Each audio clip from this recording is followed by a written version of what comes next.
Hi there, this is David Lee for Costa Brava Lifestyle, and I just wanted to do this quick video because I've received a parcel from Direct Telecom, who I contacted recently after taking a look at the different possibilities for watching British television online. And many of you will know that I proposed a couple of solutions that are, well, fairly easy to set up if you've got a bit of technical knowledge, a bit tricky for others, and I just wanted to take a look at another solution that is currently being sold. The price, I believe, is €150 from Direct Telecom. I'll double check that.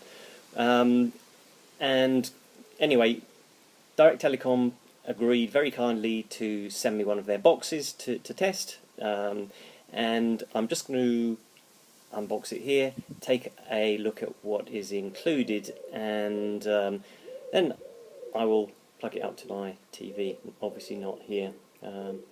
It's not a fantastic day on the Costa Brava, but it's warm enough to sit outside, so I thought I would do it out here where the light's a bit better.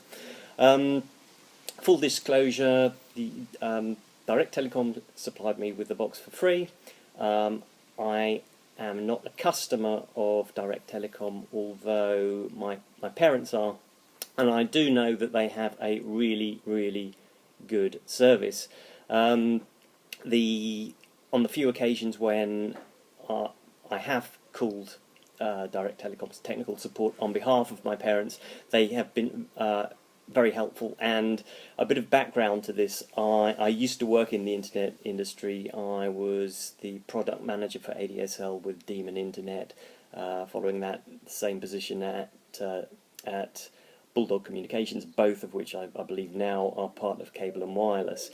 And so even though this goes back to the end of the 1990s, the early part of this century, I am familiar with what goes on behind the scenes in internet companies. I do know a bit about ADSL, and although a number of people have actually contacted me saying that they don't believe that watching the television over the internet is the future and there must be another solution, I disagree. I have always, from about 1995-96, when I was first connected to the internet, believed that the future of television is online, as long as we've got the speeds to do so. And I think what we're going through now with the big switch off from the BBC and the other UK channels is simply the same kind of disruption that the music industry went through with MP3s.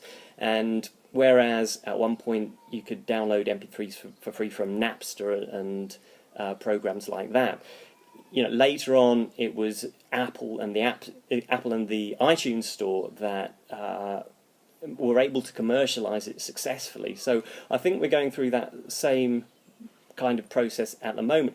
And whereas Film On may not be the long-term solution, I do think that companies like the BBC, ITV, and television companies worldwide will start to look licensing content worldwide. It won't be free, probably. They need to make some money. They need to pay for it.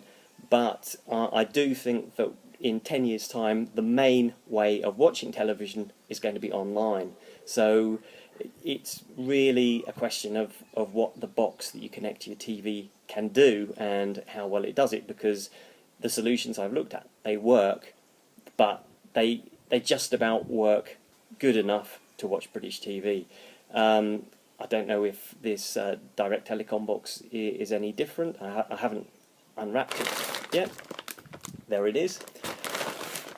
I hope it does. I've got a Movistar box to compare it with that has Spanish TV stations on it.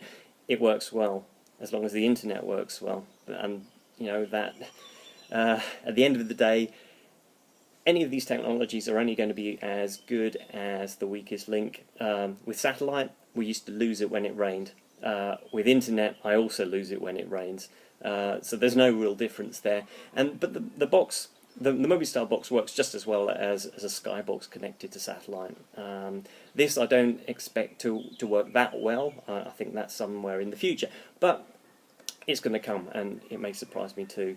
I'm going to be connecting it initially to my Mobistar ADSL. I will try it on a Direct Telecom ADSL line later to compare it. There should be a benefit to having it on the Direct Telecom line. Simply that it's closer to where the broadcast is coming from. Direct Telecom has it on their network. You, through their ADSL, connect direct to their network, so it doesn't have to cross the internet in any way to get there. I'm not sure what's going on there. Somebody seems to be passing the front and setting the local dogs off, so apologies if you can't hear me that well. We've got a couple of dogs locked away at the moment, otherwise they'd be going crazy too. Okay, so with that longer than expected preamble, I'm going to unwrap. I'm going to unbox this Dune HD media box. In fact, I'll wait till the barking's died down and then I'll do it. So I'll be back in a moment once the local dogs have settled down. Okay, here I am. The dogs have all gone back to sleep again, and I will unbox the Dune HD and take a look at what's included. Basically, I'm not expecting much more than a box, a lead for the HD connection on the TV, and a mains adapter. I've been told that there's also a memory stick with a backup of the configuration settings, or I think it is. But well, I'll take a look in the box and see what we've got. I've got my Swiss Army knife here. Hopefully I won't cut through anything too critical. It was delivered by courier the other day. Okay, that's my address, which hopefully you haven't seen. Not that I expect anybody to flock to my house. Okay, there we go. Well, first thing to say is it's slightly heavier than the other boxes that I've dealt with, and this is slightly larger too. I don't think I've shown any of those, apart from stills, but okay, there we go. Quick start guide. Here you go. That's in English and Russian. I can actually read a bit of Cyrillic. I spent a long weekend in St. Petersburg many years ago and made the effort. Okay, here's the Direct Telecom memory stick. Okay, we've got composite video cable and audio. I think that is Wi-Fi aerial by the look of it. Batteries, remote control. Bit of packing cardboard. There you go. No, that looks like it. Remote control. How big's this device? It's okay. It's actually smaller than I thought it was going to be. There you go. It's well, I wouldn't call it credit card size, but it's not that big.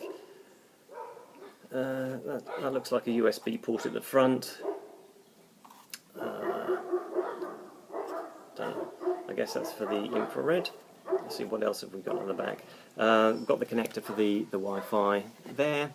Mains, well, 9-volt in from the mains adapter, which is here. That's it.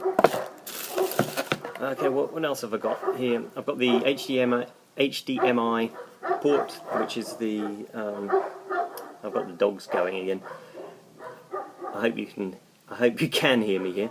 The HDMI cable out. They haven't supplied an HDMI cable, which I'll I was expecting, but that's no problem. I've got a few. As well as the Wi-Fi, they also have a port for connecting a cable, an Ethernet cable.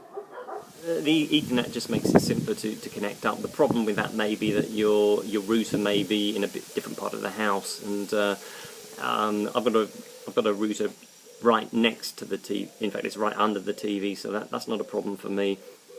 I will have a go at connecting it via Wi-Fi, because I mean, certainly in my parents' case, that's going to be the only realistic option for them. So here we go. I will speak to you soon. Okay, bye.